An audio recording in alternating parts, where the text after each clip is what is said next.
Willy-willy. Willy-willy. O diba? So kailangan gumawa rin po ako ng isang paraan para may paikita ko rin naman na meron din akong kakaibang talento. Ang talento ko? Ano? Kakaibang talento ko. Hindi lang yung pagkanta ko, de? Ha?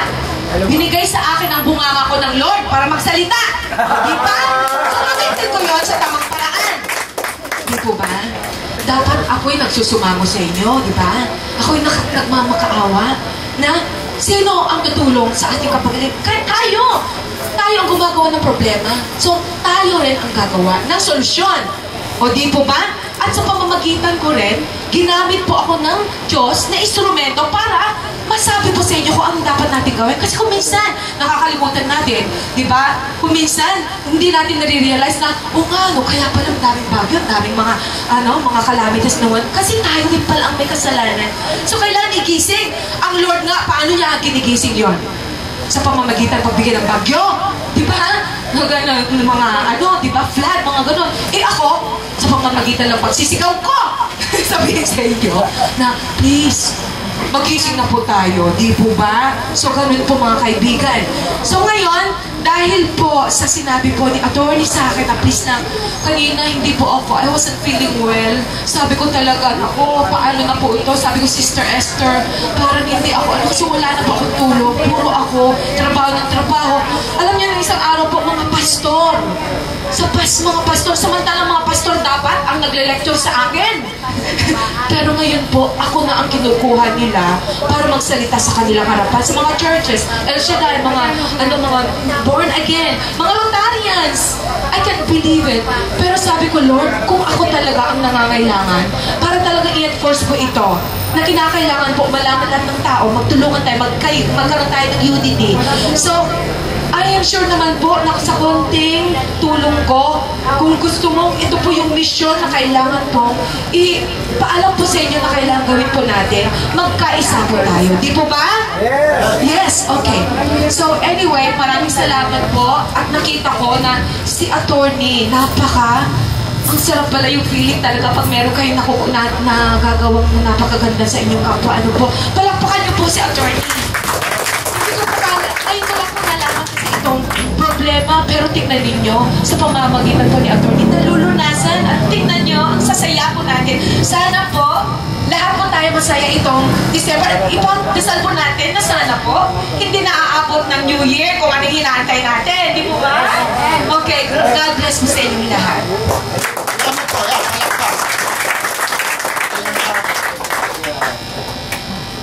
Mystic. Yan ang ating mystic. Meron yung motivational speaker. Kayo ay being honored today by mastering language. Yan yung panagyan, itawis yan. Ilocano. Magaling sa English. Walang katulad. Pero nagsalita sa atin ng Tagalog. Nag-practice po ako. Nag-practice yan. Mamaya, aawitan niya tayo.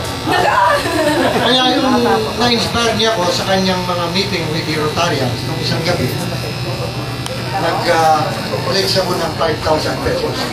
Kung makukuha akong running load ngayon, nag-pledge ako ng $10,000. Initial.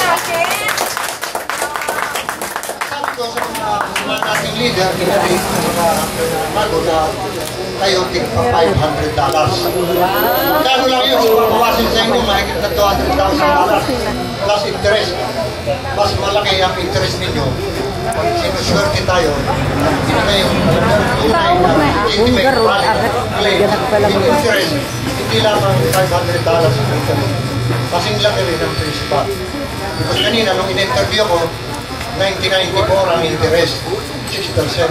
Panalo namin, 1984, 12%. Ibig sabihin, kung kwentahin ang taon-taon ng interest mula 1984.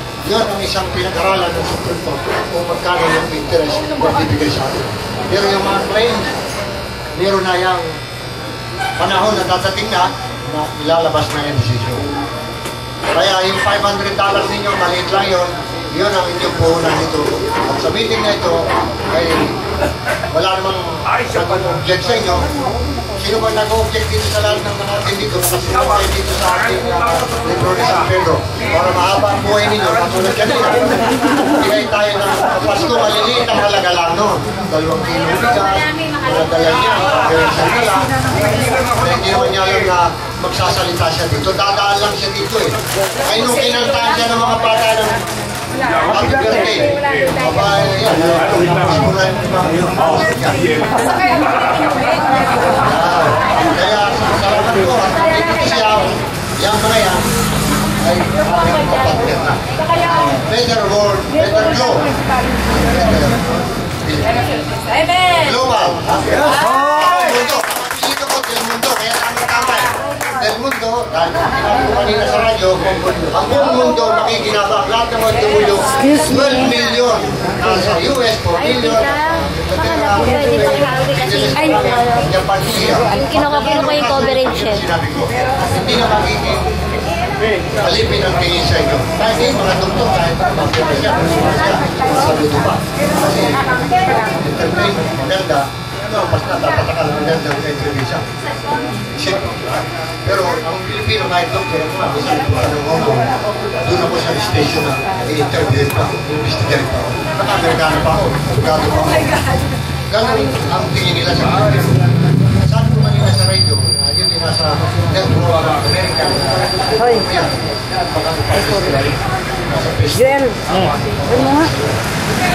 Yun, ating napapala sa pagtulong natin. Kanina mo, magandang tangaling natin dito yung mga bata. Pinakamasaya tayo sa lahat ng 2 petrol. Itong Pasko ito pinakamasaya. Kunin mo na lang. Dito siya. Makamatay na yan. Ito lahat. Hindi, awakan mo nga. Bagong gira. Oo. Nangyari kaya siya. Lobat na yung kanyang video cam. Meeting, assembly na marami, kung bitayin ko ang ilan sa inyo, lalo siya, merong video, meron siyang pelikula about this project. Yan ay darating din sa atin. Kung tayo manalo, pagpalain, magkakaroon tayo ng General Assembly meeting. Lahat ng OFW. So, yan, pangarap natin at yan ay natulungan. Maraming salamat.